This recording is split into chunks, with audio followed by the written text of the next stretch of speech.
Bonjour et merci d'être venus assister aussi nombreux. Alors vous êtes très nombreux. Est-ce que nous avons respecté les mesures barrières, les règles de distanciation? C'est un peu comme ça. En tout cas, merci beaucoup d'être venus assister à ce débat dans le cadre des rendez-vous de l'histoire de Blois. J'espère que ce débat donc, qui est organisé en partenariat avec le journal Le Monde et qui est retransmis, je vous le signale, sur le site du monde.fr, également en live, grâce aux compétences de mon ami Emmanuel Davidenkoff qui se cache là-bas et qui va m'aider à la conduite de ce débat. Débat qu'on a intitulé « Crise du Covid-19, faut-il laisser les médecins gouverner ?» Alors on a tout à fait conscience que ce titre est un petit peu provocateur, provocant, on l'a fait exprès. On s'est dit qu'en partant d'une idée aussi saugrenue, on va dire, on arriverait sans doute à bien discuter de problèmes autrement plus complexe. En fait, l'idée de ce débat m'est venue en discutant au téléphone avec Jean-François Delfraissy, qu'on ne présente plus, à qui je proposais donc de venir à Blois dans ce moment très particulier, dans ce contexte très particulier. Et donc, j'ai à peine eu le temps de lui poser la question de l'éventualité de sa venue, qui m'a répondu tout de suite « Bien sûr que je serai présent, c'est une question de démocratie ». Et en entendant le mot démocratie, je me suis dit qu'on tenait là le sujet de notre débat et que des questions essentielles allaient en découler. Questions que je pourrais vous résumer de la manière suivante. Comment faire face à une crise sanitaire d'une telle ampleur dans une démocratie ? Quels sont les grands principes qui doivent guider l'action des pouvoirs publics et en premier chef du gouvernement ? Entre les impératifs sanitaires, économiques, sociaux, sociétaux, comment choisir et in fine, qui doit choisir, en particulier, est-ce aux experts de choisir ou est-ce aux responsables politiques de choisir? Alors ces questions sont d'autant plus essentielles, me semble-t-il, que ces crises sanitaires, et les trois personnes qui ont accepté de participer à cette table ronde en savent quelque chose, surviennent en général dans un contexte de grande incertitude, une incertitude, on le sait bien, qui ne plaît pas aux politiques. Alors il y a trois temporalités ici qui se percutent. Pour résumer de manière extrêmement schématique, le temps des médias, qui le plus souvent se compte en minutes ou en heures, le temps du politique, qui lui se compte en jours, et puis le temps de la science, qui est beaucoup plus long et qui se compte en mois, sinon en années. Et donc, comment faire dans un tel contexte pour prendre les bonnes décisions? Comment faire pour que non seulement ces décisions soient bien comprises par tout le monde, mais qu'elles soient également appliquées par chaque citoyen? On se posera aussi la question de savoir si dans la situation actuelle de la France, on paye le fait que pendant longtemps, la santé publique n'a jamais vraiment été une priorité de nos gouvernants. Bref, pour répondre à toutes ces questions, les trois personnalités qui sont là, et vraiment je les remercie beaucoup d'avoir accepté, dans ce contexte encore une fois très particulier, d'avoir accepté de venir à Blois. Je vous les présente rapidement. Marisol Touraine. Marisol Touraine a été ministre des Affaires sociales et de la Santé pendant tout le quinquennat de François Hollande. Elle est actuellement membre du Conseil d'État et par ailleurs, Marisol Touraine, vous présidez UNITAID, qui est une organisation internationale très importante qui vise en particulier, dont l'objectif en particulier est d'essayer de faire baisser le prix des médicaments. Point aussi important concernant Marisol Touraine, on lui doit une loi importante, une loi de modernisation du système de santé de janvier 2016, c'est ça, de janvier 2016. Didier Houssin, qui est à l'extrémité de cette table, il est médecin, chirurgien, professeur de chirurgie. Il a fait une bonne partie de sa carrière à l'assistance publique Hôpitaux de Paris. En 1994, il devient directeur général de l'établissement français des greffes. Et à partir de là, vous allez voir, il va diriger énormément d'institutions sanitaires, ce qui lui donne une expérience considérable. En 2005, il devient directeur général de la santé. En 2011, il prend la présidence de l'Agence de l'évaluation de la recherche et de l'enseignement supérieur. 2 ans plus tard, il va présider le conseil d'administration de l'Agence nationale de sécurité sanitaire de l'alimentation, de l'environnement et du travail. Il est conseiller auprès de l'Organisation mondiale de la santé. Et début avril, sous la houlette de Jean Castex, qui est aujourd'hui Premier ministre, il a participé à la commission mise en place par le Premier ministre d'alors, Édouard Philippe, pour élaborer la stratégie française de déconfinement. Je pense qu'on peut le dire comme ça. Je voulais juste rajouter un point concernant Didier Houssin, mentionner un livre qu'il a écrit qui s'appelle « Face aux risques épidémiques », qui est un livre qui a été publié chez Odile Jacob et dans lequel il revient sur un certain nombre de crises sanitaires auxquelles il a participé, l'épidémie de chikungunya à La Réunion, la grippe aviaire et la pandémie grippale de 2009. Enfin, Jean-François Delfraissy qui est là. Je me demande d'ailleurs s'il faut donc vous le présenter, tant Jean-François Delfraissy est devenu un personnage familier pour les Français depuis quelques mois. Je rappelle tout de même que vous êtes médecin, professeur en immunologie clinique. Vous avez dirigé le service des urgences, puis le service de médecine interne et d'immunologie à l'hôpital au CHU Bicêtre.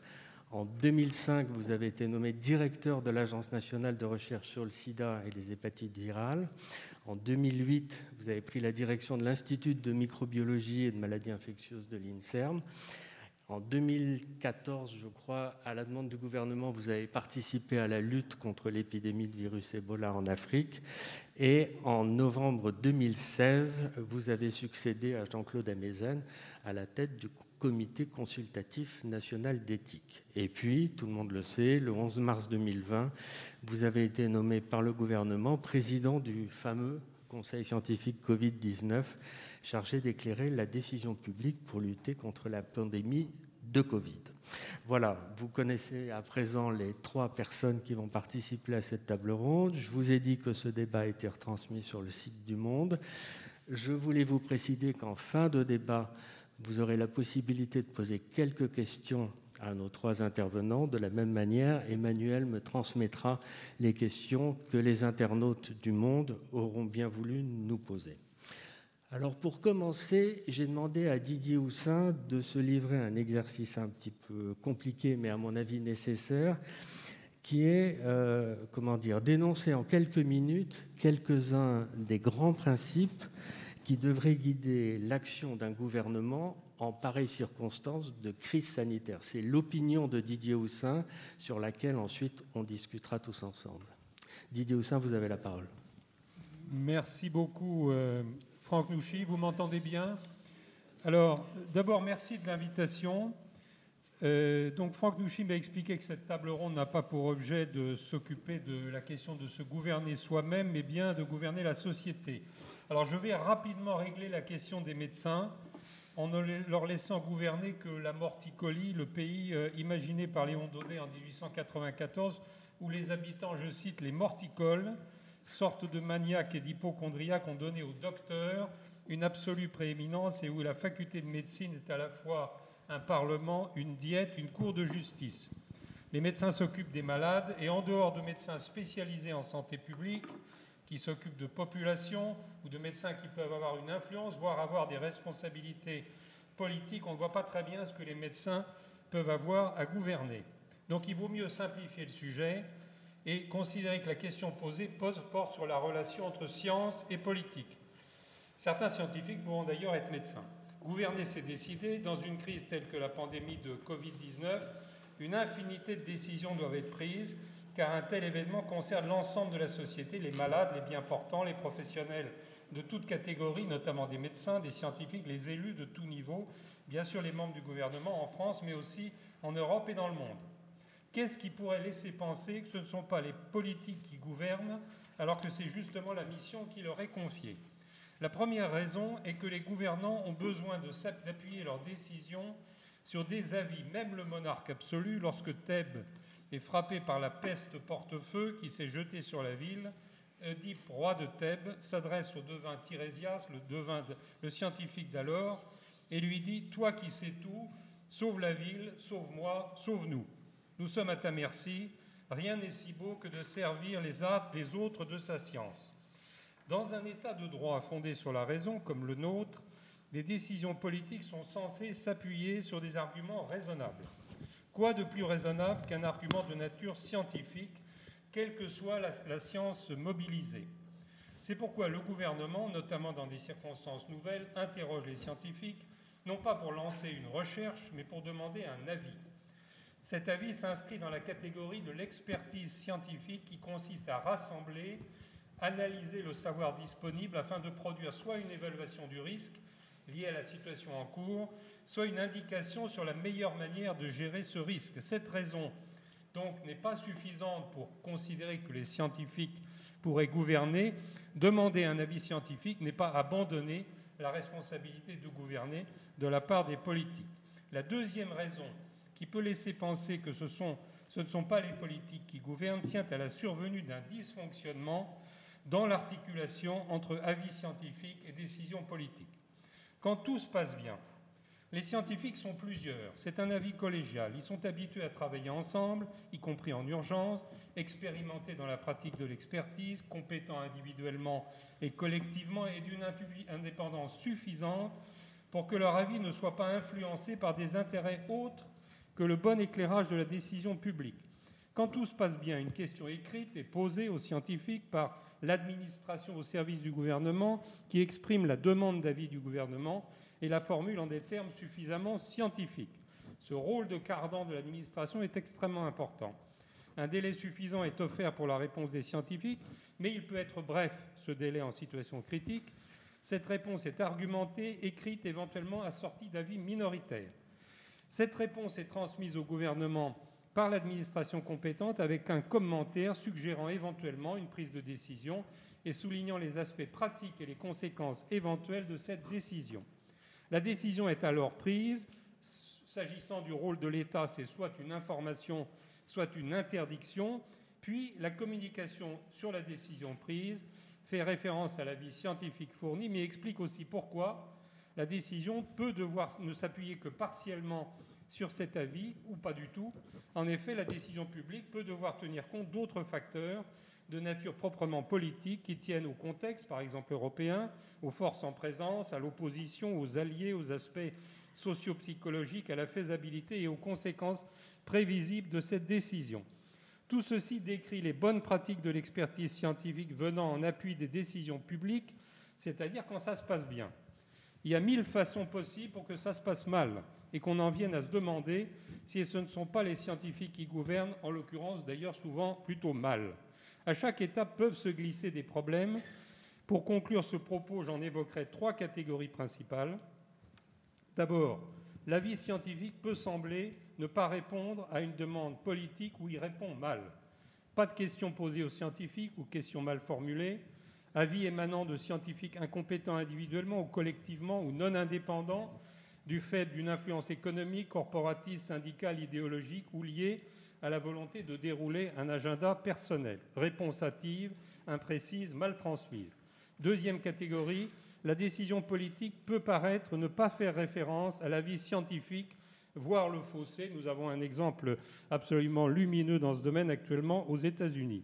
Enfin, une communication mal organisée peut mal distinguer la communication éventuelle sur l'avis scientifique de la communication sur la décision politique. Je vous renvoie par exemple à l'affaire de l'Aquila, le tremblement de terre en Italie, il y a quelques années.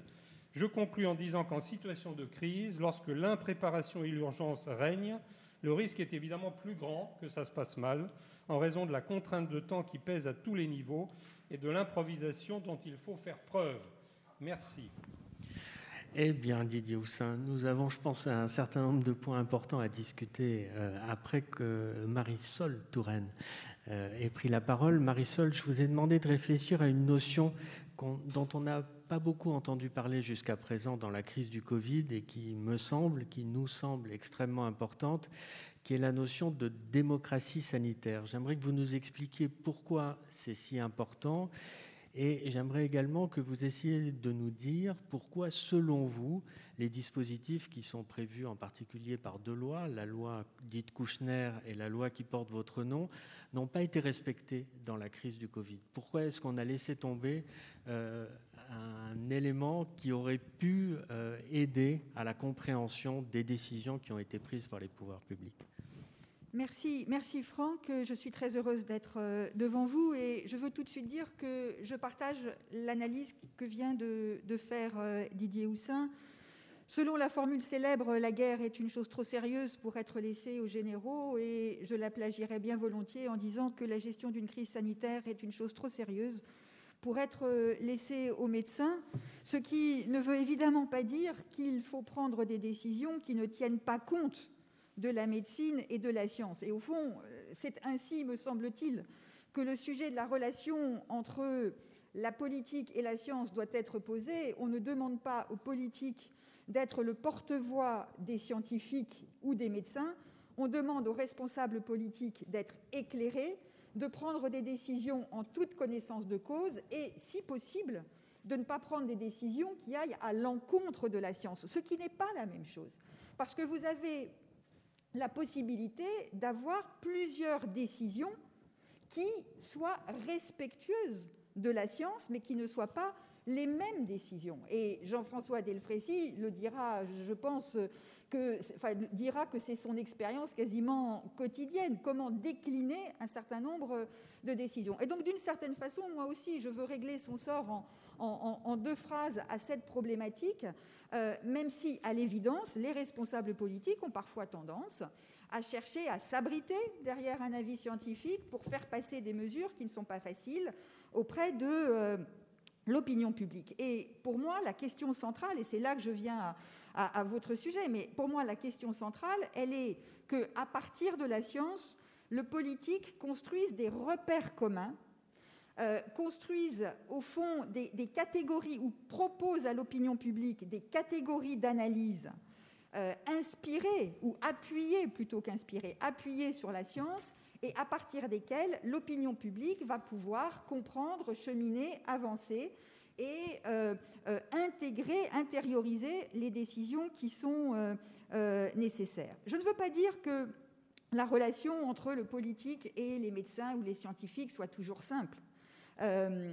Mais elle est, au fond, en tout cas pour un ministre de la Santé, une évidence et une banalité au sens où il n'y a pas de jour, je caricature peut-être ou j'exagère peut-être, mais il n'y a pas de semaine où, j'ai envie de dire, il n'y a pas de jour où un ministre de la Santé n'est pas à un moment donné à regarder ce que la science dit et à savoir comment il va s'en servir pour prendre des décisions.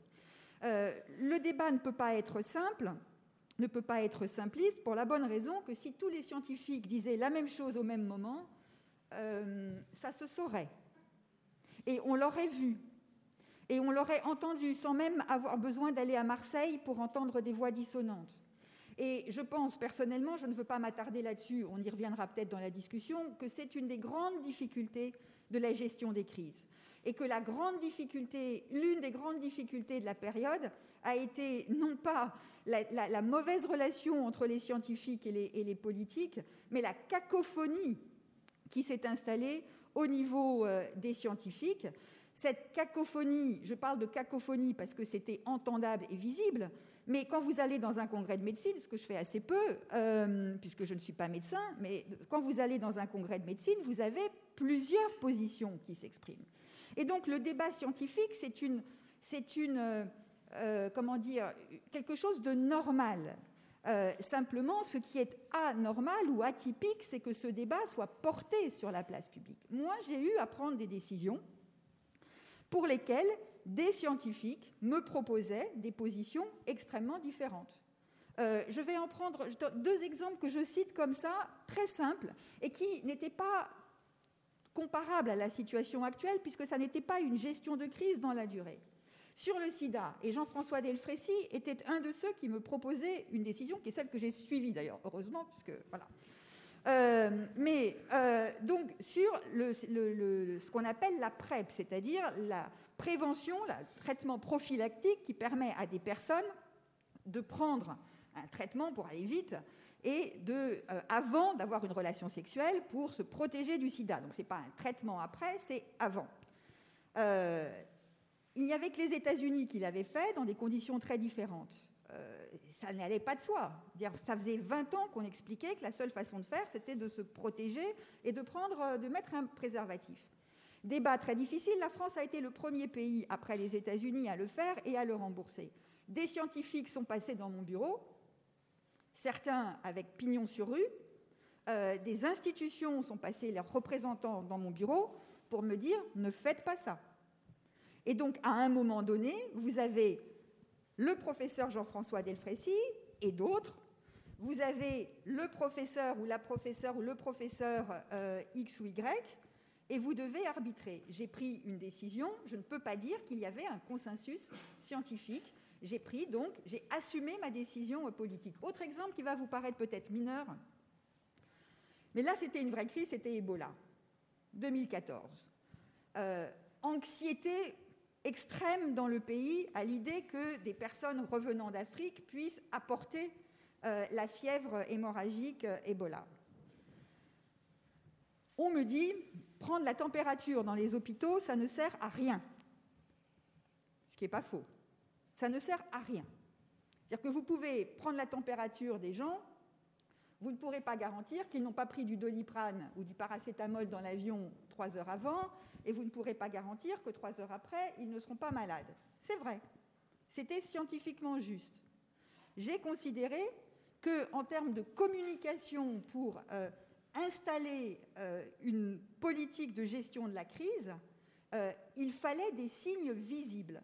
Et donc, j'ai décidé qu'on prendrait la température des gens qui revenaient d'un certain nombre de destinations, tout en sachant que l'efficacité était très limitée, mais que l'efficacité politique était plus importante que l'efficacité médicale ou scientifique. Donc, à partir de là, moi, je considère que le sujet central, c'est moins la question de la relation entre la science et la politique que de l'utilisation par le politique de la science dans le débat public et vis-à-vis de l'opinion publique. Et que tout l'enjeu, c'est d'arriver à faire en sorte que l'opinion chemine avec le responsable politique, surtout en période de crise.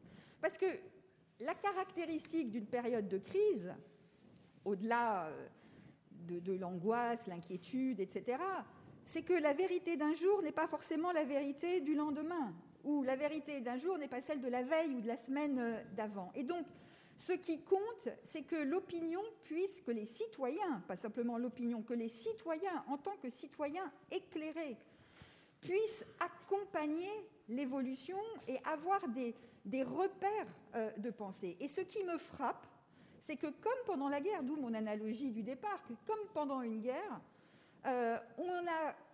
c'est comme si tous les réflexes démocratiques avaient été abandonnés. Alors, je ne veux pas être caricaturée. Je ne dis pas qu'il n'y a pas eu de démocratie en France au cours des mois écoulés. Ça serait une absurdité, ce serait faux et ça n'a aucun sens.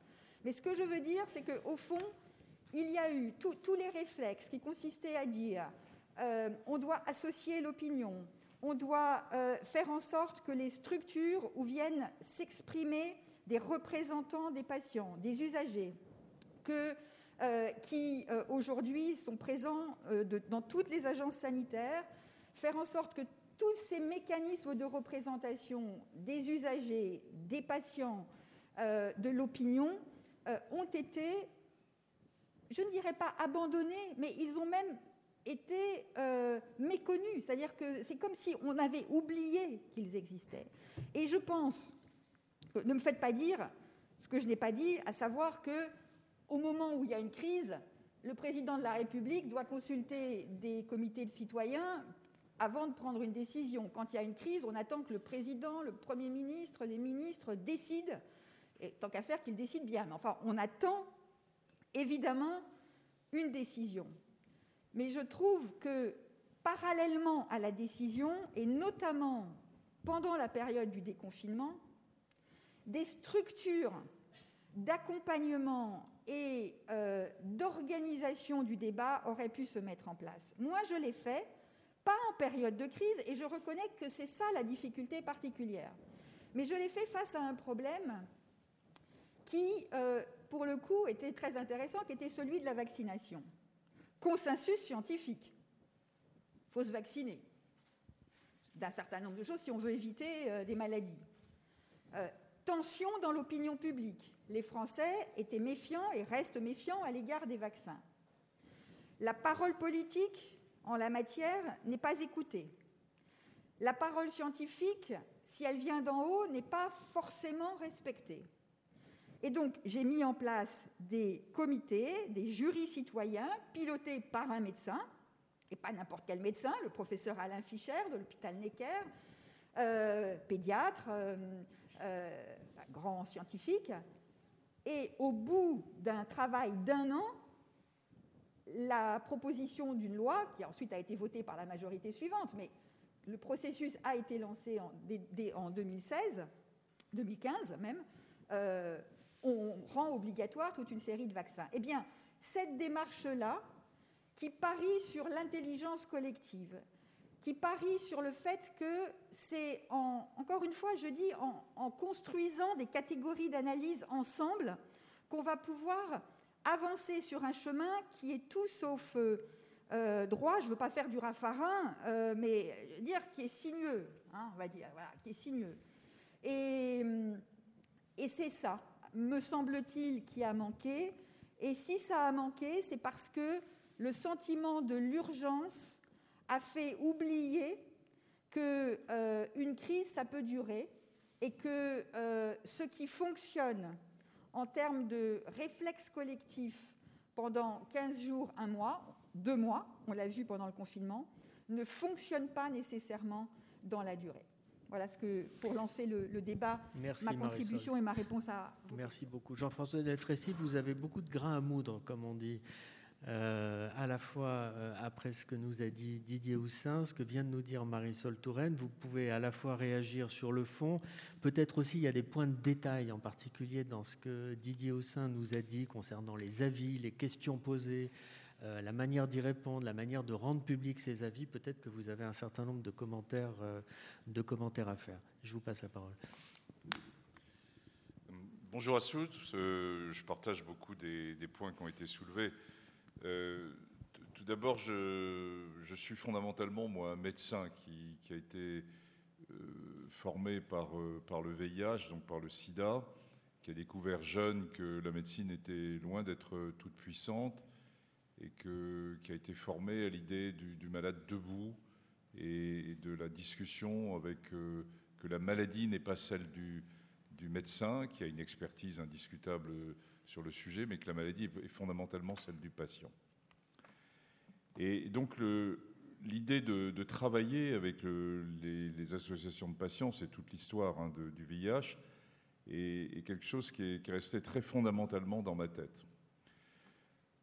Je suis aussi un médecin de l'échec de la médecine dans un premier temps, puis qui ensuite devient de très grands succès. On l'a connu avec le VIH, où il a fallu 15 ans pour trouver les trithérapies. Ensuite, on m'avait confié, c'est Marisol Touraine d'ailleurs qui m'avait confié cette mission avec le président Hollande sur Ebola, où il nous a fallu 18 mois pour un vaccin. Je vous rappelle que le prix Nobel de cette année en médecine vient d'être donné aux trois savants qui ont découvert l'hépatite C. Et il a fallu 9 ans pour trouver des médicaments contre l'hépatite C. Je vous rappelle cette notion du temps, parce que là, tout vient de s'accélérer de façon extrême. C'est la vie en général, mais c'est vrai aussi pour le Covid. Et on demande beaucoup de choses en quelques semaines ou en quelques mois, alors que vous voyez qu'on était parti de situations extrêmement difficiles, le VIH, l'hépatite C, Ebola, et que finalement la médecine a été au rendez-vous et l'innovation a été au rendez-vous, mais il faut un certain temps pour cela. Et pour l'instant, la médecine et l'innovation n'est pas totalement au rendez-vous dans la réponse vis-à-vis du Covid. Donc qu'est-ce qui est au rendez-vous ? Eh bien, c'est la notion de santé publique et l'organisation finalement de réponses de santé publique. Et il y a une très belle citation de Paul Ricoeur qui rappelle que la maladie est privée, mais que la santé est publique. Et une fois qu'on a dit ça, la maladie est privée, la santé est publique, eh bien on se rend compte des enjeux que nous avons tous à titre personnel, que la santé n'est pas la maladie, que la maladie ne représente pas l'ensemble de la santé, et que les enjeux que nous avons tous à titre personnel avec la maladie doivent s'inscrire dans une démarche qui est beaucoup plus collective quand on aborde les problèmes de santé publique. Alors, juste pour vous faire rentrer dans le cœur de l'orage, et pour vous dire comment finalement ce comité scientifique a été créé en urgence à la suite de signaux qu'on avait pu donner au plus haut sommet de l'État. fin février, début mars, une réunion avec des experts scientifiques à l'Élysée, et puis ensuite la création d'un comité scientifique, et on m'a demandé de le diriger. Pour parler franchement, je n'avais pas du tout envie d'y aller. C'était plus de mon âge. Hein, moi, j'avais considéré que j'étais avec le comité national d'éthique, il y a des vraies réflexions, je prenais le temps pour la première fois un peu de réfléchir en profondeur, et j'ai vraiment demandé plutôt à ce que ce soit quelqu'un de plus jeune qui prenne ça. Et puis après, on est poussé, puis il n'y avait plus le temps, donc on est parti. Ce comité scientifique, il a été composé, alors c'est bien sûr une décision du politique, mais il a été composé à la fois en discutant avec le politique, mais honnêtement, les 3/4 des noms que j'ai proposés ont été retenus. Donc il n'y a pas non plus une influence politique sur la composition, si majeure que ça, sur la composition du comité scientifique. Je pense que c'est important parce que un des premiers points, finalement, pour un comité scientifique et d'expertise de ce type, c'est d'être indépendant par rapport au pouvoir politique. Ça, c'est fondamental à mes yeux. J'ai beaucoup travaillé avec les politiques, Marisol l'a rappelé sur des situations, mais chacun son rôle. Elle l'a très bien rappelé, chacun son rôle. Moi, je ne suis pas du tout un politique. Je suis un médecin qui essaie d'accompagner les citoyens sur une crête très difficile où il faut aller. Alors, il y a une certaine forme d'indépendance pour deux raisons. D'une part, il n'y a pas plus indépendant que les médecins, et notre ministre l'a bien connu quand elle était ministre. Hein. Les médecins français sont comme les Français en général, bon. Et les scientifiques le sont aussi. Donc la notion de hiérarchie est quelque chose qui existe beaucoup moins, par exemple, que dans la haute fonction publique. Le deuxième point, ça reprend un point qu'évoquait Didier, c'est à la fois des saisines, bien sûr, qui vont être faites au comité scientifique, et tu as très bien expliqué comment ça se faisait, mais il faut aussi que le comité scientifique s'auto-saisisse. Et ça, je pense que c'est un point important. C'est pas seulement, bien sûr, c'est les questions qui sont posées par le gouvernement, mais il faut que lui-même puisse soulever les questions dont il pense qu'elles sont importantes, et même si elles dérangent le politique à certains moments. Hein. Cette notion d'autosaisine est, à mes yeux, très importante. Les quelques leçons que je tire, mais qui sont probablement très prématurées, ont déjà été un peu soulevées, mais je vais y revenir. La première notion, c'est que dans cette collaboration, hein, qui globalement, je le redis, c'est jusqu'à maintenant en France très bien passé, hein, dans un climat je dirais, de confiance, j'espère mutuelle, en tout cas vu de notre part, et on n'est pas du tout rentré dans des choses très difficiles à l'américaine, comme cela a été évoqué. Néanmoins, il y a des points difficiles. Le premier point difficile, tu l'as rappelé, c'est la temporalité. La réponse à la crise dans les médias, c'est en effet 2-3 heures. Sur le politique, il aime bien, s'il a nommé un comité d'experts, c'est qu'il veut avoir des réponses claires. Il veut avoir du blanc et du noir. Il veut avoir des réponses dans un délai relativement court. Or, le temps de la science, il n'est pas en jours, il est en semaines ou en mois. Je vous rappelais les chiffres de 15 ans pour les trithérapies pour le VIH, 9 ans pour le traitement de l'hépatite C, 18 mois pour un vaccin pour Ebola. Et là, on demandait des réponses en quelques semaines. Moi, j'ai dit non. J'ai dit que pour avoir montrer l'efficacité d'un médicament ou d'un groupe de médicaments anciens, puisque les nouveaux médicaments n'étaient pas encore à l'agenda, il faudrait, sur un essai un peu bien conduit, il faudrait plusieurs semaines et on n'aurait rien avant début juillet. On l'a dit d'emblée. C'est le temps de la science. Et on voit seulement là maintenant les premiers résultats d'une série de choses. On a évidemment appris beaucoup de choses. On a fluctué d'ailleurs. C'est une science de l'incertitude. C'est une science de l'incertitude, hein, la science de Covid. Et on a bien vu qu'il fallait du temps pour accumuler une série de résultats.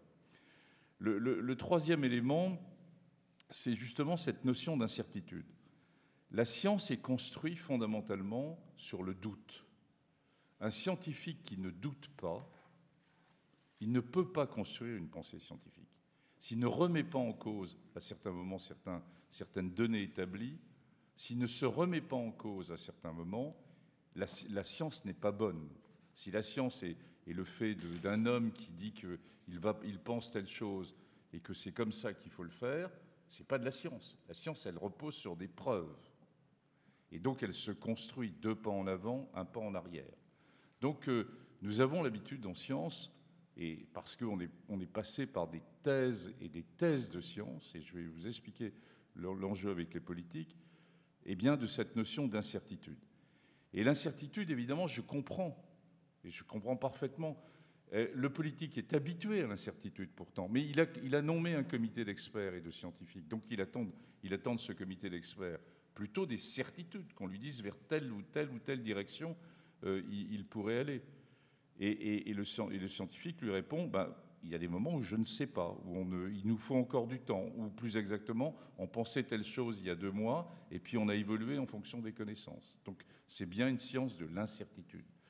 Et ça, c'est difficile à faire comprendre, en particulier dans le milieu français, où la majorité de la classe politique ou des très hauts fonctionnaires sont passés par, je dirais, de très grandes écoles et sont très brillants, là n'est pas le problème, mais ne sont pas passés par cette notion de thèse de science. Par exemple, en Allemagne, la thèse de science représente quelque chose de beaucoup plus, dans la vie en général, indépendamment de la crise sanitaire, de quelque chose de beaucoup plus fort dans un curriculum vitae qu'elle n'est en France. Et beaucoup des décideurs allemands sont passés par des thèses de sciences. Ça n'explique pas tout, mais je pense que c'est dans la discussion, c'est un des points qui est important. Alors, avec tout ça, le point, moi, qui m'apparaît essentiel, c'est de dire que, bien sûr, la question ne se pose pas. Il n'y a pas de 3e pouvoir médical en France. Ça n'existe pas. C'est une vision des journalistes. C'est une vision des chaînes télé en continu. Il faut oublier tout ça. On est une grande démocratie. Moi, je suis profondément démocrate. Je sais très bien où on se situe. Une fois de plus, le comité scientifique, vous me voyez le représenter aujourd'hui, ce n'est pas l'affaire d'un homme du tout. Et Didier l'a très bien rappelé. Il n'y a pas d'homme providentiel dans ces maladies. Il y a des groupes d'experts de haut niveau qui sont multidisciplinaires. Dans le comité scientifique, il y a des virologues, des médecins, des réanimateurs, des gens de sciences humaines et sociales, des gens de politique de santé. Il y a même une représentante de la société civile qui est la présidente d'une grande association qui s'occupe de précarité. Et puis ensuite, ça ruisselle, entre guillemets, où chacun a son réseau et on va s'appuyer sur les différents réseaux pouvant existants. Et donc les décisions sont des décisions qui sont construites dans un phénomène d'intelligence collective. Ce ne sont d'ailleurs pas des décisions. Je pense des décisions de ce qui est écrit sur les avis qu'on peut rendre. Ce ne sont absolument pas des décisions, et ça a été très bien rappelé, les décisions, elles relèvent du politique. Alors, sur les 2 derniers points qui ont été évoqués, dans quel contexte de démocratie sanitaire ? Je voulais expliquer, moi, c'est vraiment quelque chose qui est dans mon ADN, cet aspect qu'on construit après 25 ans de lutte contre le VIH, et je me retrouve en effet dans une position où ça ne s'est pas bien passé sur la construction de la démocratie sanitaire. Et j'ai du mal encore à comprendre pourquoi. Nous avions souhaité que nos avis et nos opinions soient rendus publics. Moi, je l'avais demandé d'emblée pour que les choses soient claires, qu'on soit dans la clarté vis-à-vis de nos concitoyens. Alors ça s'est bien passé. Vous ne les lisez pas, ils sont trop compliqués, mais les journalistes les lisent, les spécialistes peuvent les lire, et donc tout est acté avec un document qui est écrit. Ce n'est pas seulement de transfert d'informations qui est donné par rapport aux politiques, mais c'est écrit. Ces avis sont donnés avec un léger décalage, peut-être trop long d'ailleurs, où entre le moment où on le donne aux politiques, le politique ensuite le mouline, mais c'est normal aussi, et ensuite le sort une fois que les décisions ont été prises et s'appuie, comme ça a été très bien expliqué, ou s'appuie pas d'ailleurs, sur ce type d'avis. Donc ça, c'est un point positif, ça a été réalisé. Dites-vous bien que ce n'est pas partout. C'est-à-dire qu'il y a une série de comités d'experts, parce que la France n'est pas exceptionnelle d'avoir mis un comité scientifique. Il en existe en Allemagne, il en existe en Angleterre, il en existe en Italie, il en existe un peu différent aux USA. Tous ces comités ne font pas des avis écrits. C'est-à-dire que beaucoup de ces comités agissent uniquement avec des conseils qui sont donnés, mais qui ne sont pas forcément publics.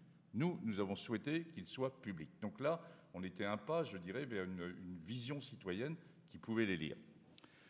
Le deuxième élément, malheureusement, c'est que nous avions, et ce dès fin mars, demandé au gouvernement de constituer un comité citoyen qui n'était pas forcément associé au conseil scientifique, qui était plutôt indépendant, mais qui aurait pu d'ailleurs poser lui aussi des questions au comité scientifique et qui aurait pu commencer à mouliner un certain nombre de questions, et vous l'avez très bien évoqué, sur le déconfinement. Et puis surtout, on avait déjà, et dès le mois de juin, compris qu'on allait rentrer dans quelque chose qui allait être beaucoup plus au long terme qu'on ne le pensait.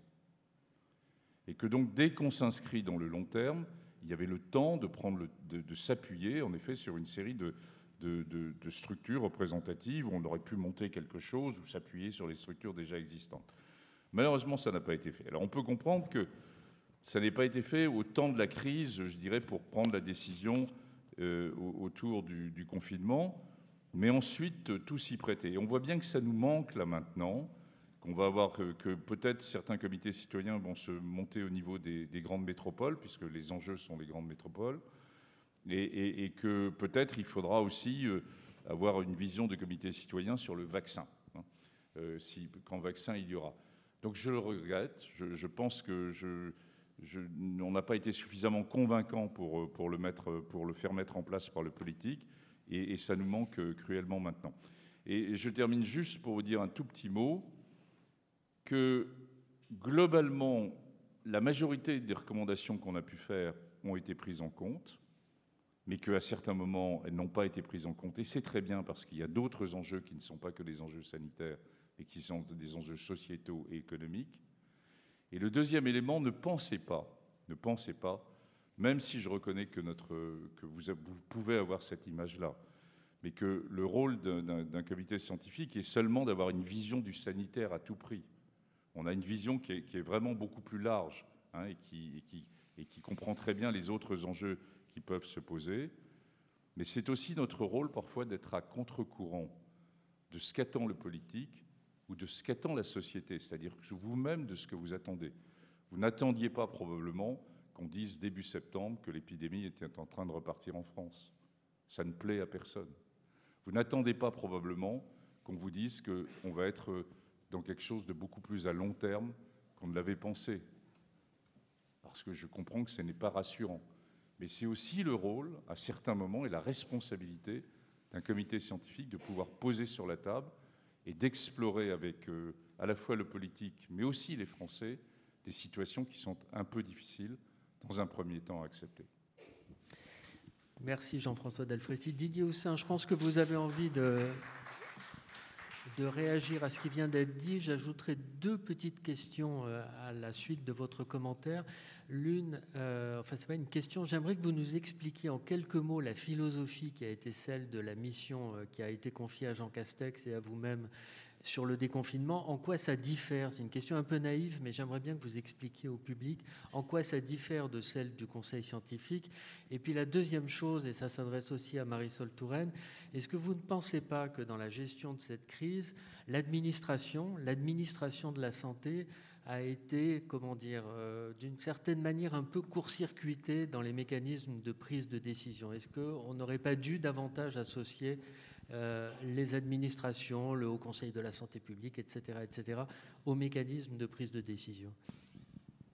Merci. Je vais prolonger ce qu'a dit Madame Touraine et ce qu'a dit Jean-François Delfraissy en proposant une explication, parce qu'il y a eu des questionnements, pourquoi pas de démocratie sanitaire, etc., etc. Moi, je pense que, puisque le thème de la journée, c'est gouverner, je pense qu'il faut être absolument conscient d'une chose très importante qui est qu'on est dans un cadre de loi d'urgence. Et dans le cadre d'une loi d'urgence, le droit inévitablement reflue. Et il a reflué, à mon avis, à plusieurs niveaux. J'en vois 3. Effectivement, il y a eu un reflux dans le fonctionnement normal de ce qu'on appelle la démocratie sanitaire. Il y aurait dû avoir une saisine de la Conférence nationale de santé et d'autres instances. Et Jean-François l'a effectivement proposé, je peux témoigner, et je regrette qu'il n'ait pas été suivi sur ce point. Deuxièmement, il y a à mon avis aussi un reflux dans l'organisation de l'expertise scientifique. Personnellement, je pense que la création d'un conseil scientifique n'était pas une idée très opportune, c'est mon point de vue personnel. Je pense qu'il y a Santé publique France, il y a un haut conseil de santé publique, ces institutions sont expérimentées, auraient très bien pu apporter le service attendu, et probablement d'une façon qui est beaucoup plus structurée et organisée depuis longtemps. Donc ça, je pense que là aussi, il y a un phénomène de reflux. Et troisièmement, je pense qu'un phénomène, à mon avis, très important de reflux, c'est la question de l'autosaisine. Je pense qu'à partir du moment où un conseil scientifique estime qu'il est en droit de s'autosaisir, il gouverne d'une certaine façon. Et là, je pense qu'il y a, à mon avis, une divergence. Je diverge avec le point de vue de Jean-François. Le Haut Conseil de Santé publique France, ne se serait pas autosaisi. Ils auraient répondu à des questions, mais s'autosaisir, c'est gouverner. Et puis, pardon, pour répondre, excusez-moi, à la question de la mission Castex. Bon, la mission Castex, ça n'a strictement rien à voir. C'est une mission de coordination interministérielle, d'une préparation. C'est le seul moment où on a pu commencer vraiment à préparer quelque chose. Moi, ça m'a rappelé le rôle que j'avais eu en tant que délégué interministériel de 2005 à 2011. Il s'agit de rassembler les différents ministères, de définir une stratégie d'ensemble pour que, bien sûr, on suive une doctrine sanitaire, mais surtout, on fasse en sorte que cette doctrine puisse s'insérer dans le fonctionnement, dans le rôle des différents secteurs de la société. Donc c'est un rôle, je dirais, qui tient plus du gouvernement que de l'avis scientifique. Ça n'a strictement... C'est pas un avis scientifique. Absolument. Pardon. Marisol. Oui, merci. Trois points rapides sur ces sujets-là. Moi, je vais rebondir sur ce que vient de dire Didier Houssin concernant la création du comité scientifique. Je comprends parfaitement sa position. Et comme ancienne ministre, c'est-à-dire responsable d'une administration, j'imagine, j'espère d'ailleurs, que la ministre d'abord, le ministre ensuite, ont été un peu froissés et ont été un peu préoccupés par la création du comité scientifique. Pour ma part, je le dis très directement, je l'ai déjà dit à Jean-François, je trouve que la création du comité scientifique était plutôt une bonne idée, mais qu'il aurait dû intégrer des représentants de ces structures permanentes. Oui, et qu'il aurait dû d'emblée intégrer les représentants de ces... Oui, mais pas tout de suite. Pourquoi ? Parce que vous ne pouvez pas, et là ça va être la minute de défense de l'administration. Je suis désolée parce que je lis partout que l'administration a été épouvantable, que les agences régionales de santé ont été épouvantables, que les élus locaux ont été formidables. Moi j'ai été élue locale, j'ai même été présidente d'un conseil général départemental aujourd'hui, d'Indre-et-Loire, pas très loin d'ici. Donc franchement, je suis à fond dans la défense, et vous l'avez entendu, des élus de manière générale, des responsables politiques et des élus locaux. Mais l'administration d'État a des compétences, une expertise, et c'est elle qu'il faut mobiliser aussi.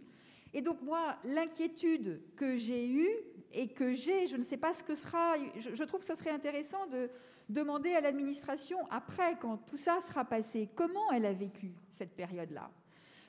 Comment elle a vécu le fait qu'au fond, son expertise a été mise en doute et sa capacité de faire a été mise en doute. Et si on veut, dans une crise, qu'une administration soit au rendez-vous, il faut qu'elle soit associée et il faut qu'elle soit intégrée et qu'il n'y ait pas, dans un état d'urgence, des structures d'urgence. Première observation. La deuxième observation, c'est vrai que pour un politique, la gestion du doute est extrêmement difficile.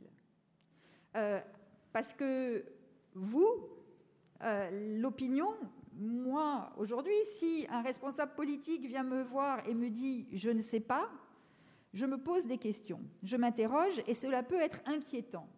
Il n'empêche que, et c'est là que ça reboucle avec la démocratie sanitaire, je reste absolument, enfin la démocratie sanitaire, la démocratie citoyenne en santé. Je reste absolument convaincue que les Français peuvent entendre de la part de leurs responsables politiques qu'ils ne savent pas tout sur tout. Et qu'à un moment donné, on ne sait pas tout sur tout. Le problème commence évidemment si un responsable politique arrive et dit « je ne sais rien sur rien ». Là, il faut qu'il change de métier.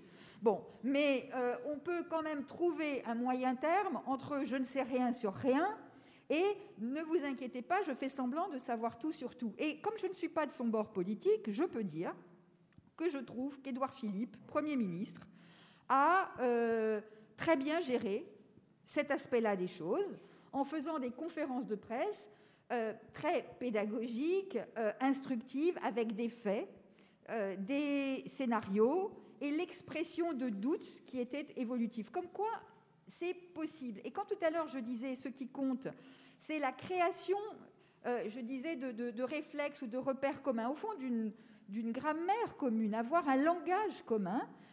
Si on partage ces doutes, eh bien, on construit avec l'opinion une façon de penser, une façon d'avancer, une façon de réfléchir, même si nous n'avons pas de culture scientifique dominante en France, mais il y a d'autres cultures qui sont importantes. Et puis, troisième point, je crois, c'est ce que j'ai essayé de dire, mais je crois aussi qu'on a abordé la gestion de la crise comme si on entrait en état de guerre.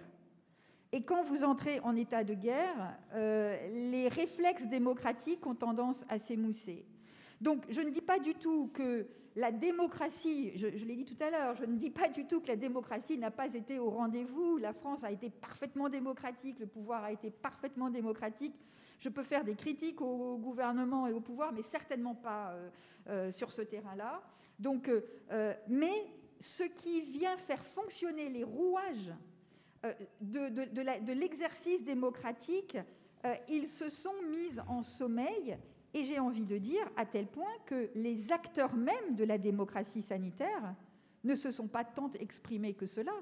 Ils n'ont pas revendiqué de manière publique si forte que cela. Donc c'est bien qu'il y avait une espèce de chape de plomb, de contexte général qui pesait sur tout le monde et qui a fait que, encore une fois, des réflexes difficilement construits, des structures progressivement mises en place depuis 20 ans, certaines avec la loi Kouchner, d'autres depuis la loi que j'ai fait voter, tout cela est apparu comme secondaire, probablement parce que, puisqu'on parlait de culture collective, la France a une culture jacobine malgré tout, et que dans les moments difficiles, le réflexe, c'est la verticalité, c'est, puisque la formule est devenue consacrée depuis 3 ans, la décision jupitérienne, mais c'est ça. Et ne nous y trompons pas, les Français attendent ça aussi. C'est-à-dire qu'il n'y a pas d'un côté ceux qui ont tort et de l'autre côté ceux qui ont raison. Il y a au fond une culture partagée. Et puis, le temps passant, les Français se réveillent et disent on veut être écouté, on veut participer. Et c'est là qu'on s'aperçoit qu'on a manqué une étape. Jean-François Delfraissy, je suppose que vous avez envie de répondre à Didier Houssin et à Marisol Touraine sur la nécessité du conseil scientifique, et j'aurais voulu prolonger ce que vient de dire Marisol Touraine par une autre question. Comment est-ce que vous expliquez le fait que, par exemple, quand on allume la télé, on a la sensation que en France, on vit dans un complet dissensus, en particulier scientifique? Comment comprendre que les Français, ou en tout cas certains d'entre eux, ont du mal, pour reprendre l'expression de Didier Houssin, à entendre et à accepter des arguments scientifiques raisonnables? J'aimerais vous entendre là-dessus, vous entendre tous les trois d'ailleurs là-dessus. Mais peut-être d'abord le conseil scientifique. Oui, non, sur le conseil scientifique. D'abord, je suis évidemment très mal placé, je dirais, pour défendre l'existence du comité scientifique. Je ne vais pas le défendre. On me l'a confié. J'avais demandé d'ailleurs qu'il disparaisse début juillet, parce que je pensais que c'était une réponse donnée un peu en urgence, mais qu'ensuite l'ensemble des agences devaient reprendre la main. Le Sénat est dans la poursuite de la loi de crise sanitaire. Le Sénat et l'Assemblée nationale ont demandé que le conseil scientifique soit poursuivi jusqu'au 30 octobre. Puis la question va de nouveau se reposer là. Donc vous voyez que moi, je demandais qu'une chose, c'était partir. Bon. Et parce que c'est beaucoup de travail. J'ai compté tout à l'heure dans le train en venant, c'est 170 réunions sur une période de 6 mois. Moi, j'avais encore un petit peu de temps, mais j'ai des beaucoup plus jeunes avec moi. C'est au détriment aussi d'autres éléments de recherche. Donc c'est vraiment une aventure, entre guillemets. Le deuxième élément qu'évoquait Didier, bien sûr que la question posée, c'était, alors qu'en France, on a une série d'agences avec Santé publique France, le Haut Comité de santé publique, finalement, pourquoi ne pas avoir fait aussi un conseil scientifique en prenant les directeurs de ces agences, par exemple, hein. Et c'était tout à fait une autre vision. Moi, je ne sais pas quelle est la bonne. Le seul point, c'est que j'ai été directeur d'une agence, hein, comme de la NRS. On a tendance souvent aussi, quand on est directeur d'une structure, à vouloir la défendre, hein. Et j'évoquais et donc à être dans des aspects de défense de telle ou telle structure, ce qui est bien et ce qui est normal, sinon on n'est pas directeur d'une agence, hein. Alors que là, il y a une certaine forme d'indépendance. On n'a rien à gagner, rien à perdre, on a plutôt beaucoup à perdre d'ailleurs, mais il y a une certaine forme d'indépendance. Mais néanmoins, tu as raison, et moi d'emblée, dès J1, je me suis dit, mais c'est pas possible, on ne va pas reconstruire encore un millefeuille à la française en recréant quelque chose, hein. C'est évidemment la question. Donc, j'ai demandé à la directrice de Santé publique France d'être avec nous, et elle était d'ailleurs à l'Élysée le jeudi 12 au matin, où quand même c'est beaucoup discuté, comment fallait-il aller au confinement généralisé. Elle était présente. Le président du Haut Comité de Santé publique, qui est l'autre structure, il est rentré à J3 dans notre conseil scientifique, parce que je l'ai appelé, en me disant c'est pas possible, il faut évidemment... Donc, et enfin, la directrice de l'HAS a été contactée également, et on a eu beaucoup de liens avec les différentes agences. Donc, bon, voilà, je connais bien quand même une série de structures, c'est l'avantage de l'âge, et je me suis dit qu'il ne fallait pas reconstituer quelque chose qui était un millefeuille. Sachez que le conseil scientifique, moi je le dis pour tous les membres que je remercie publiquement, on voit tout cela, toute cette affaire avec beaucoup d'humilité, parce que c'est un virus qui est difficile, hein. J'ai dit que c'était un virus qui était vraiment très difficile et qu'on aurait du mal à s'en débarrasser. Et malheureusement, l'expérience le montre. Alors par contre, là, je suis droit dans mes bottes sur l'idée de l'autosaisine. Alors là, parce que si pour un comité d'experts scientifiques, s'il ne peut pas s'autosaisir à certains moments, justement pour éclairer le gouvernement sur des questions qu'il n'a pas forcément envie d'entendre, à ce moment-là, tu n'es plus indépendant. Si tu es uniquement dépendant des questions qui sont posées par le gouvernement. Et ce qui compte, c'est de pouvoir soulever des questions, un, qu'il n'avait pas évoquées, deux, qui font un peu mal, hein, par exemple, début septembre, redire que l'épidémie était en train de repartir, et ce qui n'était pas facile à entendre. S'il n'y a pas une capacité d'autosaisine, ça ne le fait pas. Donc là, je suis extrêmement formel là-dessus. Vous voyez qu'on s'échauffe un peu. Marisol et Didier, Oui, en quelques mots. Quelques mots sur la cacophonie scientifique, qui a été un grand problème et qui reste un grand problème. Je ne suis pas sûre qu'il y ait un seul pays au monde où tous les scientifiques pensaient la même chose. Je ne sais pas s'il y a d'autres pays au monde. Et alors là, j'ai une question à poser à Franck. On a le droit de critiquer les médias, d'autant plus que ce n'est pas le monde que je veux critiquer. Et même le monde. Enfin, est-ce qu'il y a d'autres pays où on a demandé aux Français s'ils pensaient que l'hydroxychloroquine, c'était bien ou pas bien? Je veux dire, sur quelle base on répond? Sur quelle base? Et donc, moi, je dois dire que je l'ai vu sur les questions de vaccination. Je pense qu'on le reverra au moment de la vaccination, enfin l'arrivée du vaccin. Si vaccin il y a, mais il est probable qu'un vaccin va arriver, je ne sais pas quand, mais un vaccin arrivera, je ne sais pas quelle sera la nature du vaccin. Il y aura un débat dans l'opinion publique, des interrogations.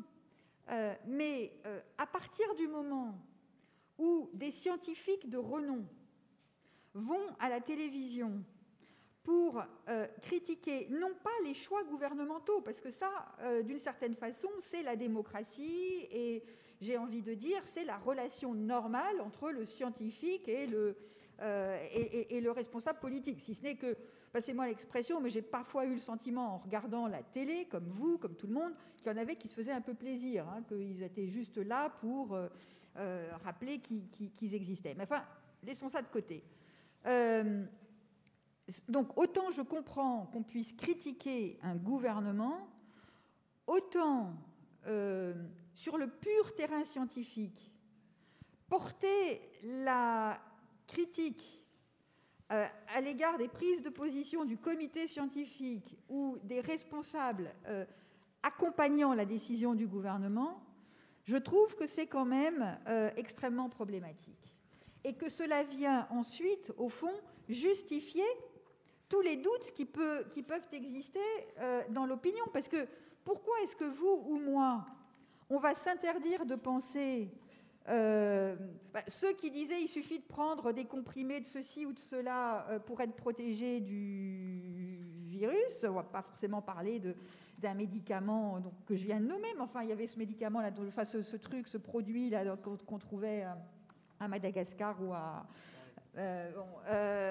donc si on vous dit prenez de la tisane tous les matins et ça ira bien, si vous avez un professeur qui va à la télévision et qui dit vous pouvez prendre de la tisane, ça ira mieux après, ben vous dites puisque un professeur le dit, ben c'est pas forcément une mauvaise idée. Et donc je trouve que la question de la responsabilité des médias dans l'organisation du débat scientifique et du débat sur l'épidémie est posée. Je ne veux pas jeter par principe la pierre aux médias, parce que c'est absurde et que c'était un travail très difficile.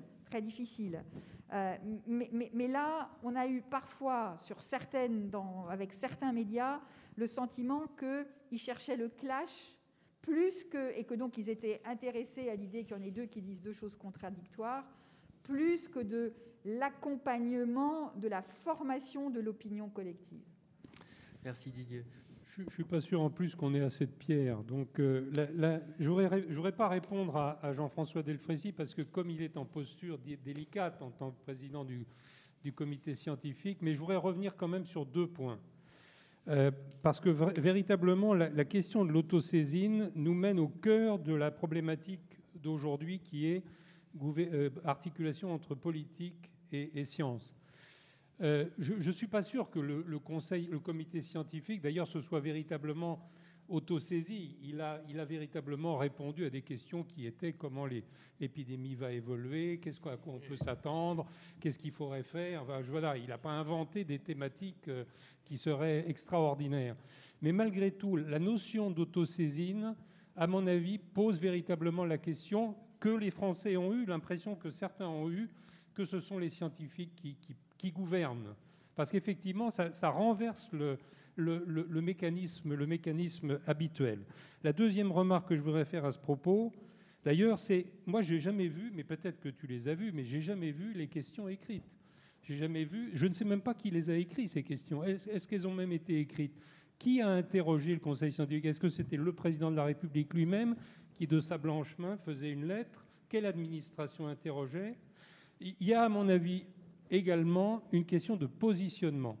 Normalement, dans le système d'une crise sanitaire, effectivement, les instances scientifiques au service du ministère de la Santé, là, j'ai trouvé qu'il y avait un positionnement bizarre. Ce positionnement auprès du président de la République, à mon avis, est problématique. Ou alors, il aurait fallu véritablement élargir la compétence du comité scientifique en mettant à l'intérieur des économistes, des gens spécialistes de l'éducation, des transports, etc. etc. Je pense qu'il y a un problème également de positionnement. Oui, Jean-François. Enfin, on ne va pas trop rentrer dans le détail, mais les saisines, on en a eu un certain nombre, elles sont écrites, elles étaient ici soit du ministre de la Santé, soit de l'Élysée, soit de Matignon. Elles n'ont pas été publiques, me semble-t-il, sinon qu'on les reprenait en général dans la première page de notre réponse. Voilà, on les résumait en tout cas. Et voilà, sur l'aspect... Moi, je maintiens que il faut...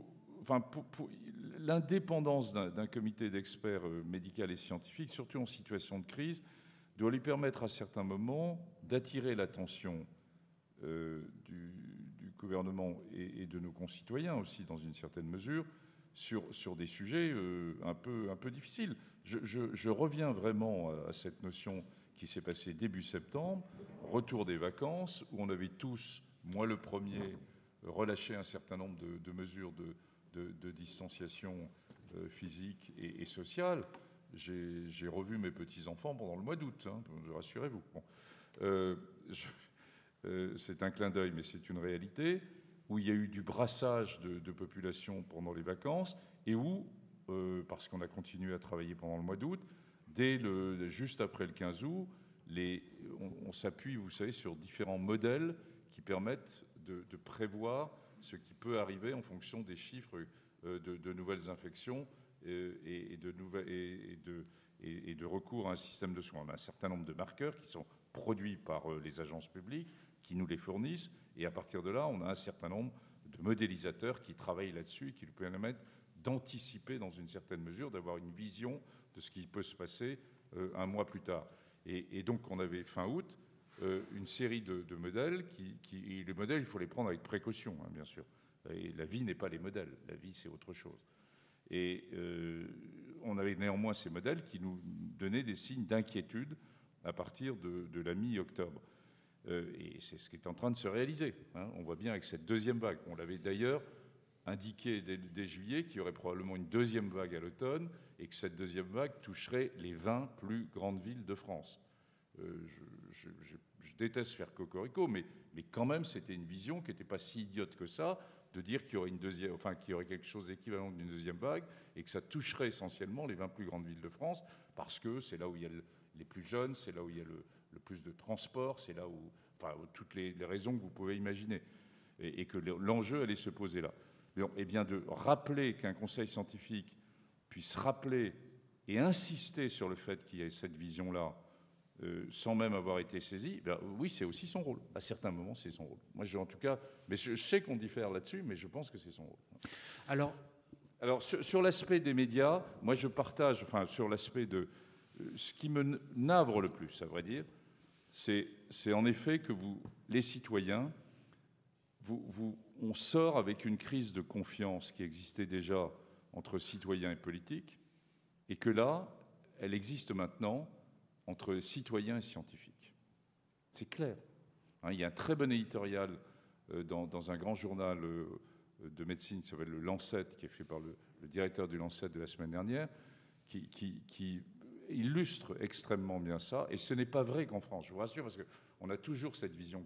En Angleterre, c'est exactement le même problème. En Allemagne, qui avait été très consensuel, ils sont en train d'arriver à ça. Aux États-Unis, vous connaissez l'histoire.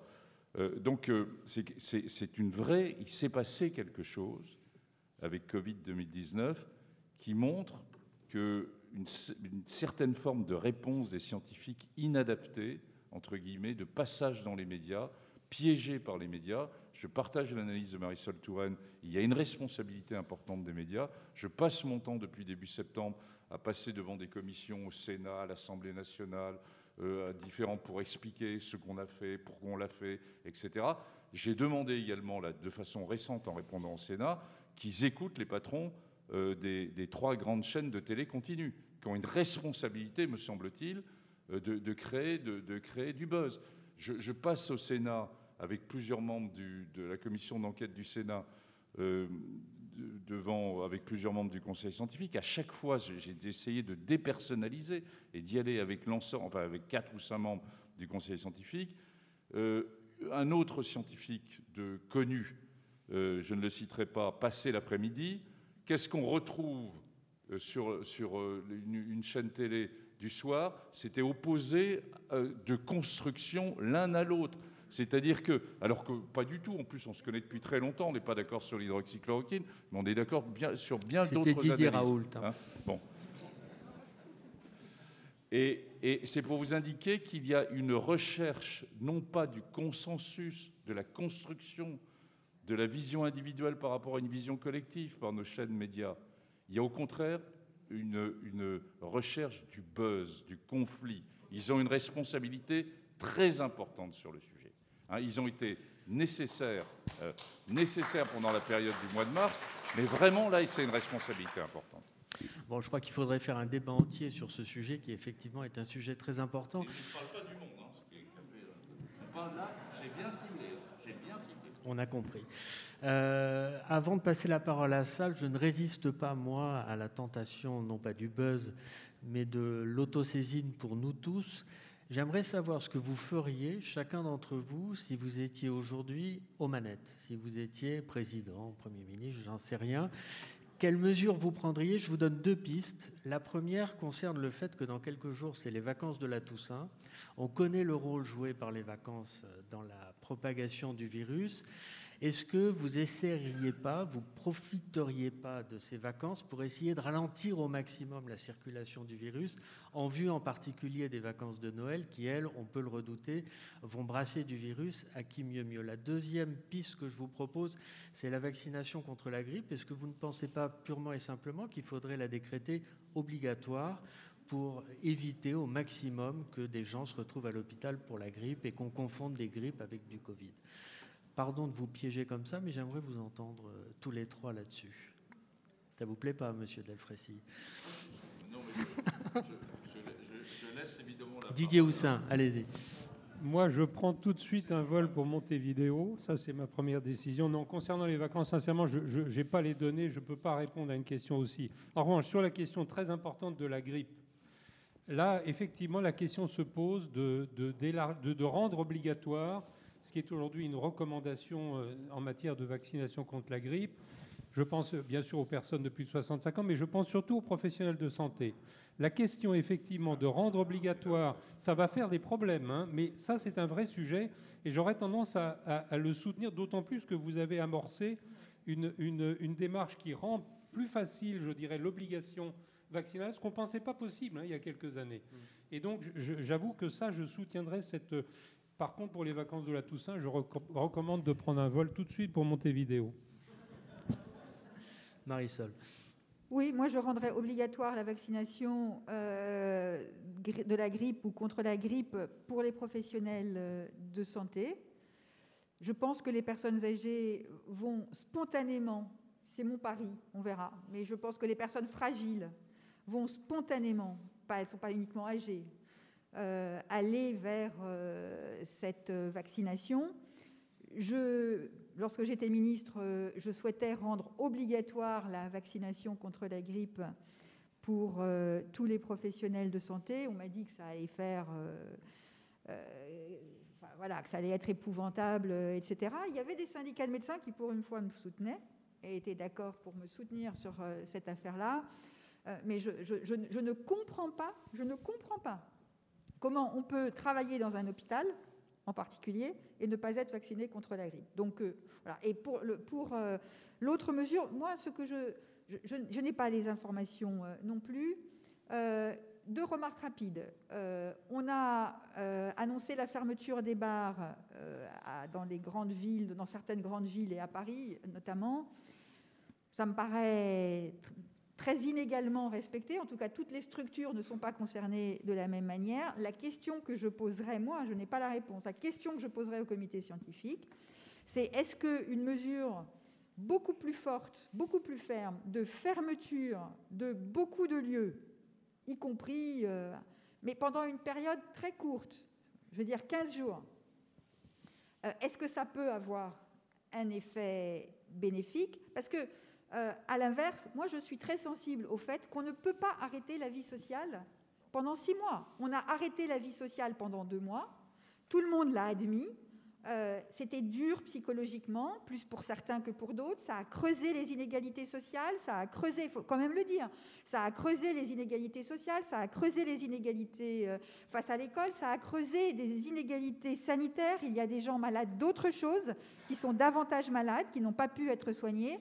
Donc la vision irénique où, au fond, les mesures dures, coercitives en matière sanitaire sur le Covid seraient la panacée, ça n'existe pas. Parce que la vraie vie, c'est qu'il y a des gens qui ont des cancers, c'est qu'il y a des gens qui ont besoin d'aller à l'hôpital pour autre chose, c'est qu'il y a des gens qui, s'ils ne vont pas à l'école, seront fichus pour la vie entière, notamment dans un certain nombre de quartiers. Mais c'est vrai que ce ne sont pas les quartiers où habitent les décideurs politiques, disons-le clairement, ni les décideurs scientifiques. Donc, moi, je suis aussi sensible à cet aspect social-là.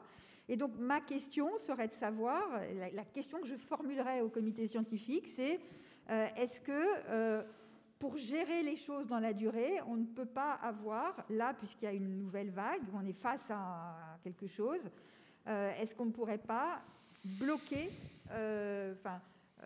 avoir des mesures fermes, mais mieux partagées par tout le monde pour éviter que certains se sentent stigmatisés et qu'on ait le sentiment qu'il y a des gagnants et des perdants dans la société française. Jean-François Delfraissy. Sur la vaccination des personnels de santé, évidemment, je partage complètement l'analyse. Je crois même qu'on l'a rappelé dès le mois de juillet sur l'avis vaccin qu'on avait fait, qui portait sur le vaccin Covid, mais on l'avait rappelé dès le mois de juillet. C'est quelque chose qui paraît totalement légitime. Sur les autres, la gestion de la crise là, immédiate, de ce qui va se passer, si je le reprends de façon globale, indépendamment des vacances de tout ça, on est rentré dans quelque chose de plus à long terme. Donc, je partage complètement l'analyse de Marisol Touraine. Les décisions ne doivent pas être que sanitaires. Elles doivent évidemment être fondamentalement sociétales. C'est là-dessus que... et c'est des décisions politiques. Donc le comité scientifique, avec sa vision qui est la sienne, qui est sanitaire, n'est qu'un des éléments du débat. Et même lui, à l'intérieur du comité, on est parfaitement, je vous l'ai dit, tout à fait sensible aux autres aspects. Alors, on est parti sur quelque chose de long terme. On a des outils maintenant. On est vraiment dans une situation très différente de celle du mois de mars. On a 1,2 million de tests par semaine. Enfin, il y a les masques. Finalement, vous avez tous été extrêmement compliants, même s'il y a encore il y a des réactions sur un certain nombre de choses. Mais les Français, moi, je vous en remercie. Vous avez été extrêmement compliants à ces mesures difficiles. Donc, moi, je compare la situation que nous avons à une sorte de cocotte minute dans laquelle, selon et avec une stratégie de territoire et non plus nationale, parce qu'il y a des régions qui ne sont très peu touchées par la circulation du virus. Par exemple, le Grand Est, qui avait été très touché au mois de mars, l'est très peu actuellement. Beaucoup de départements dans les régions sont très peu touchés. C'est vraiment les grandes métropoles, là où est l'enjeu. Eh bien, on va prendre un certain nombre de mesures. Alors, faut-il aller dans votre sens, c'est-à-dire aller un peu plus loin et un peu plus fort, mais de toute façon pour des durées limitées, probablement de l'ordre de 3 semaines, ou de ce type, et puis ensuite on va laisser repartir, et puis telle décision qui pourra être prise à Lyon ne sera pas prise à Lille, etc., en fonction des situations, et on va probablement aller vers des réponses de ce type. C'est d'ailleurs c'est pas propre aux Français. On a d'autres pays européens qui sont dans la même stratégie. Faudra-t-il aller... Il faut bien sûr partir avec l'idée qu'on n'ira pas au confinement généralisé. On ne peut pas. Ce n'est pas possible. Y aura-t-il des confinements partiels, ou en tout cas l'équivalent de couvre-feu, par exemple, qui pourraient être dans des situations un peu difficiles, de villes où la situation est extrêmement tendue?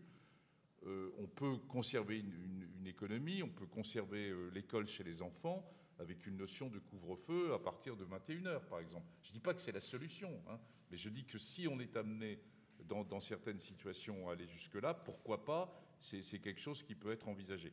Donc c'est plutôt, on est dans une situation où on a un certain nombre de situations contraignantes qui doivent être expliquées, qui doivent être décidées en région et mises au point organisationnel en région, même s'il y a une vision nationale. Et puis, c'est pour des durées limitées, mais qui vont s'inscrire dans la durée, dans la durée de ce que j'ai évoqué jusqu'au printemps, avant qu'arrive un potentiel vaccin et des stratégies thérapeutiques qui permettraient de prévenir la maladie chez les plus anciens. Et puis, il y a un vrai débat qui est pour vous. Il est pour vous, les citoyens. C'est jusqu'à quel point on laisse ce virus circuler dans la population jeune, qui a compris qu'elle avait très peu de risques, mais tout en protégeant les anciens. Et c'est dans cette très difficile balance, qui n'est pas que sanitaire, qui est fondamentalement sociétale, que se situent les enjeux là, des mois qui viennent. Je me retourne vers Emmanuel Davidenkoff. Est-ce qu'on a des nouvelles des internautes du Monde? Est-ce qu'ils ont des questions spécifiques à poser à nos invités? Merci beaucoup, Franck. Bonjour à toutes et à tous. J'en retiens uniquement deux. Il y en a eu pas mal, mais j'en retiens uniquement deux pour laisser la place aux paroles du public ici même et qui touchent directement à cette question de la gouvernance. La première, vous étiez plutôt destiné, Jean-François Delfrécy, mais je pense qu'elle peut intéresser tout le monde, c'est la question de l'éthique, du chapitre éthique. Est-il au cœur de cette crise sanitaire, la question de la valeur des vies humaines? Quel est son statut politique face à la crise économique? Et je pose tout de suite la deuxième, comme ça vous vous en emparerez. Alors elle est venue au moment d'une de vos interventions, Marisol Touraine. Est-ce que la cacophonie dont parle Madame Marisol Touraine ne vient pas pour une partie de conflits d'intérêts qui gangrèneraient... En fait, je suis malhonnête. Je mets du conditionnel, mais ça a été mis à l'indicatif. Des conflits d'intérêts qui gangrènent le milieu médical. Je n'ai pas bien compris votre première question, je m'excuse. La place, comment se passe la discussion au sein du conseil, je la traduis un peu, mais du conseil scientifique, comment ça, autour de la question de la vie humaine, la question éthique et des arbitrages que vous êtes amené à suggérer? Oui, c'est un vaste débat.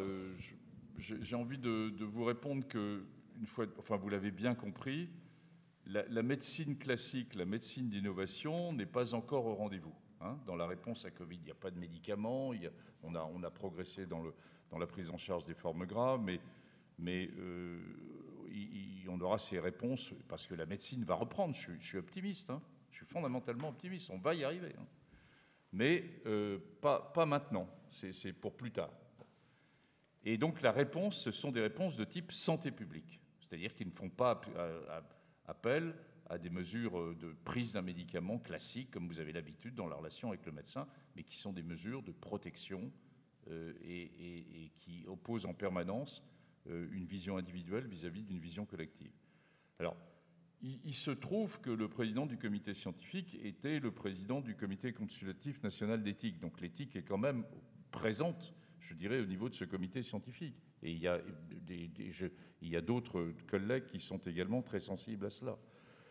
Et ça, je vous rappelle que sur l'éthique, par exemple, c'est ce que j'évoquais tout à l'heure, c'est-à-dire la question de comment, finalement, cette maladie qui est bénigne, relativement bénigne en tout cas, dans plus de 92% des cas, et en particulier sur les sujets jeunes, et où inversement 85% des décès survient chez les plus de 65 ans, ce qui n'est pas très vieux quand même, moi je suis dedans, avec ou sans comorbidité. Bon, vous avez déjà un enjeu qui est bien sûr médical, qui est de santé publique. Comment fait-on est-ce qu'on met tous les moyens pour protéger cette population de plus de 65 ans avec comorbidité? C'est quand même 22 millions de personnes en France. C'est le tiers de la population française avec la comorbidité.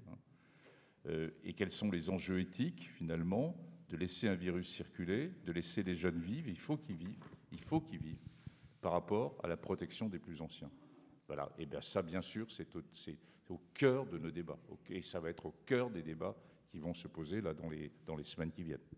Peut-être qu'on va laisser Didier Houssin répondre sur la question des conflits d'intérêts. Vous l'avez évoqué très brièvement, Marisol aussi.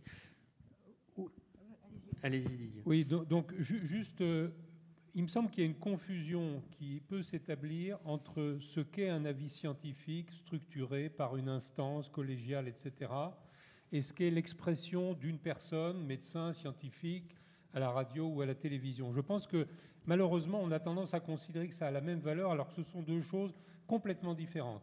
Et puis, il faut être bien conscient aussi que derrière ces expressions individuelles, il y a effectivement, pour les chaînes de télévision, de radio, il y a un enjeu économique, c'est leur audience qui est en jeu.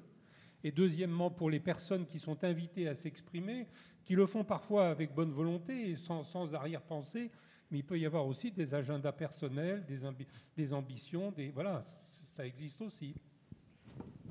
Sur la question de l'éthique, je voudrais dire que nous avons quand même vécu une période incroyable que nous n'aurions pas imaginé pouvoir vivre, où la vie humaine a été jugée plus importante que les enjeux économiques. C'est ça le confinement quand même. Et ça ne peut pas durer au sens où d'autres enjeux éthiques vont arriver. Vous ne m'imaginez peut-être pas dans le rôle de défendre les patrons de PME, et pourtant, le patron d'un bar ou d'une PME qui ferme, qui va connaître la faillite, il y aura des risques de suicide. Ça aussi, c'est des vies humaines. Et donc, la question de l'éthique, elle est beaucoup plus complexe que ce que l'on pourrait imaginer, et elle ne se pose pas dans les mêmes termes à tous les moments de la crise, et c'est cela la difficulté. Sur les conflits d'intérêts, je pense qu'il y en a moins que ce que l'opinion publique pense, mais qu'il y en a plus que ce que disent les professionnels eux-mêmes. J'ai mis en place, lorsque j'étais ministre, un site de transparence qui permet d'aller consulter les liens d'intérêt qui existent. Parce que lorsqu'il y a des liens d'intérêt, il n'y a pas forcément de conflit, mais les liens d'intérêt qui existent entre tous les professionnels, depuis les étudiants en médecine, les infirmiers, les médecins de ville, les PUPH, qui peuvent montrer quels sont les liens qui unissent chaque professionnel avec l'industrie pharmaceutique. Et donc, c'est intéressant. Une suggestion que je fais, pourquoi est-ce que les médias ne s'approprient pas davantage cette base qui contient des tas d'informations, et pourquoi est-ce qu'une information ne serait pas donnée lorsque un professionnel intervient à la télévision pour dire voilà, on rappelle que vous avez travaillé avec telle organisation ou que vous travaillez sur telle maladie, parce que, encore une fois, ce n'est pas simplement le conflit financier qui est en cause, c'est aussi le fait que des professionnels peuvent travailler, faire de la recherche, et c'est important. Et je veux dire d'un mot, puisque je suis présidente d'United, et vous l'avez rappelé tout à l'heure, l'un des enjeux d'United, c'est de faire baisser le prix des médicaments. Et dans la période actuelle, notre combat, c'est évidemment de faire en sorte que lorsqu'on aura un vaccin, lorsqu'on aura des traitements, ils soient produits en quantité suffisante pour qu'il n'y ait pas que les pays riches qui puissent en avoir, mais aussi les pays pauvres, et que ce soit à un prix accessible. Or, je veux dire, l'Afrique aujourd'hui apparaît moins touchée, mais il n'y a pas des pays pauvres uniquement en Afrique, mais en Afrique, il y a aussi des difficultés. Je ne rentre pas dans le détail, ce n'est pas le débat. C'est éthique. Au début de la crise, on a eu le sentiment que des initiatives se mettaient en place pour contraindre l'industrie pharmaceutique à faire baisser les prix des futurs médicaments. Et aujourd'hui, eh bien, tout cela paraît encore une fois un peu utopique. Et je crains qu'on en revienne au business as usual. Les pays riches auront les moyens d'acheter les traitements, les vaccins pour leur propre population, et il va falloir à nouveau se battre pour que les traitements, les vaccins soient accessibles à un prix supportable dans les pays qui n'ont pas les moyens de payer, disons, le prix du marché.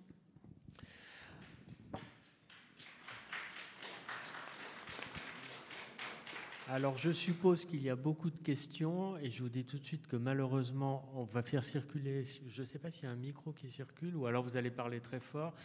On a très peu de temps, un certain nombre de nos invités doivent reprendre un train. Malheureusement, on ne peut pas contrôler les horaires de la SNCF, donc allez-y vite, posez des questions courtes et des réponses courtes. Allez-y, monsieur.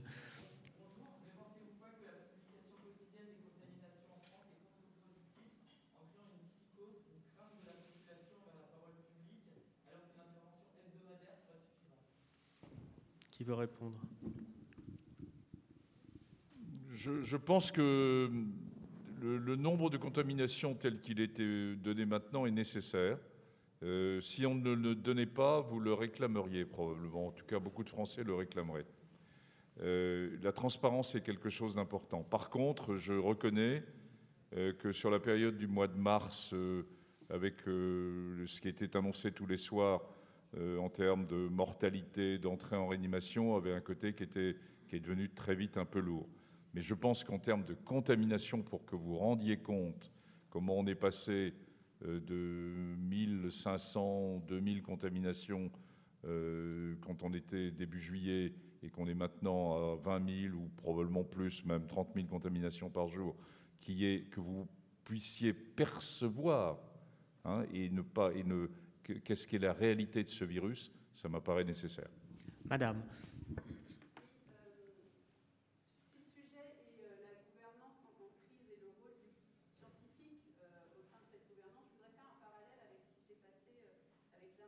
Notre-Dame de Paris en avril 2019 et l'engouement médiatique qui a eu lieu et la réponse du gouvernement qui a été de créer une nouvelle structure pour gérer les suites de cet incendie de Notre-Dame de Paris, donc un établissement public nouveau dirigé par un général, un militaire. Et là, il me semble que le scientifique, pour le coup, n'a pas eu véritablement voix au chapitre. Et là, ce qu'on a entendu aujourd'hui montre que peut-être pour la première fois dans nos sociétés, il y a eu une parole du scientifique qui a été livrée démocratiquement à la population. Et tout à l'heure, on disait qu'il y a peut-être eu une crispation entre la population et le scientifique, mais je crois qu'au contraire, il y a eu peut-être la première fois à cette échelle un rapport direct entre la parole du scientifique et le grand public, et c'est peut-être quelque chose de positif. Une réponse courte de Didier Houssin à ce commentaire. Oui, vous avez raison, il est vrai que c'est sûrement dans le secteur santé que l'articulation entre politique et science paraît le plus évident et le plus actif. Dans beaucoup de domaines de la sécurité civile, par exemple les incendies, les inondations, on ne voit pas vraiment les scientifiques, ils sont peu interrogés, en sismologie un peu, mais en gros, c'est vraiment la santé qui pousse la science à s'exprimer. Je prends une dernière question, madame. Bonjour.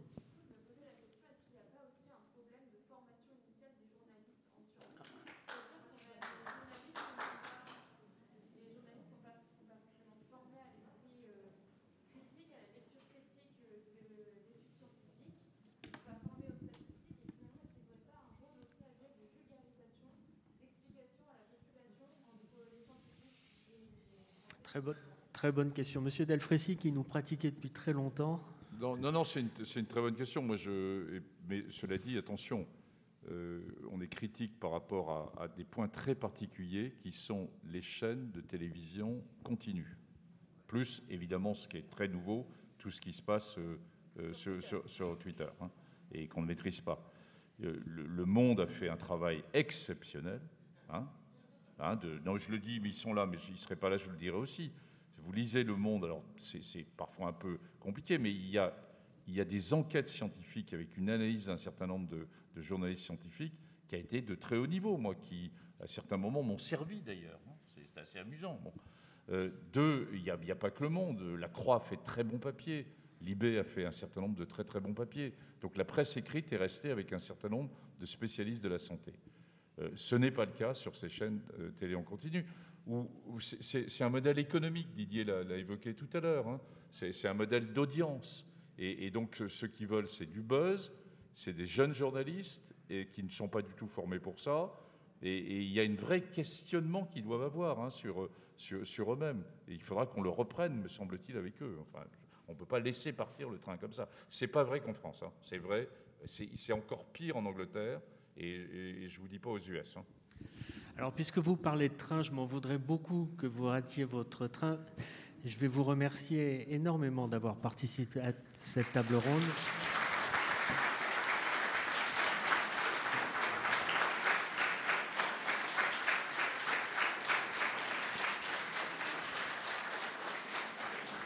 Et bonne suite et fin des rendez-vous de l'histoire. À bientôt.